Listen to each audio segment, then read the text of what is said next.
Alright, I'm going to go over the theme options panel, and let's just get started. So you can get to the theme options panel by hovering over your site name and going to theme options, or by going into your dashboard and going under appearance and theme options.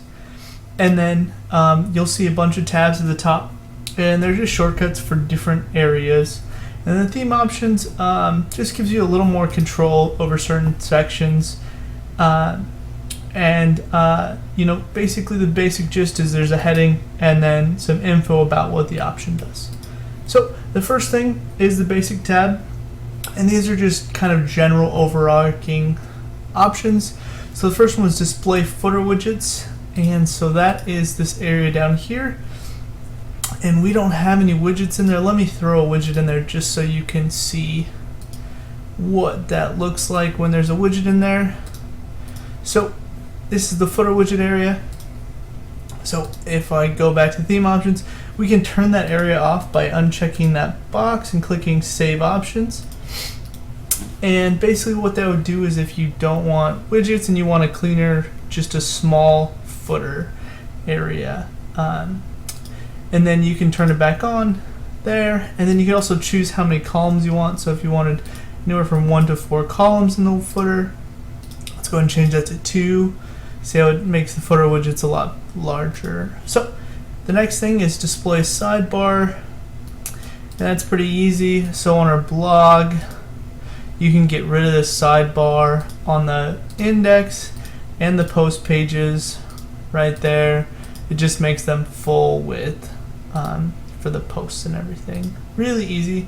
And then comments on pages, we just went ahead and remove them automatically globally under pages, and you can just turn them on here, and that would just allow commenting on pages. And then built into WordPress, you can adjust this on a page by page basis, just FYI in the future.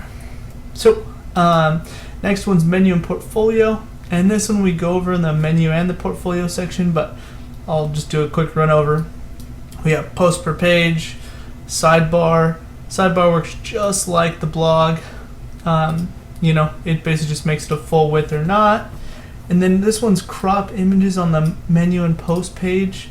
I actually have one to show you. Yeah, let's use this slider with links. So by default, it'll crop your images, and if you don't want that, this is just on the post page. You can uncheck the box, and it'll give you an uncropped image in that spot. So that just kind of gives you an extra option. Sometimes a lot of photographers, or just different reasons, you don't want a cropped image. We just built that in. And then obviously you can turn comments on and off. Then we have home page, and that one is super simple. I'm going to skip over that.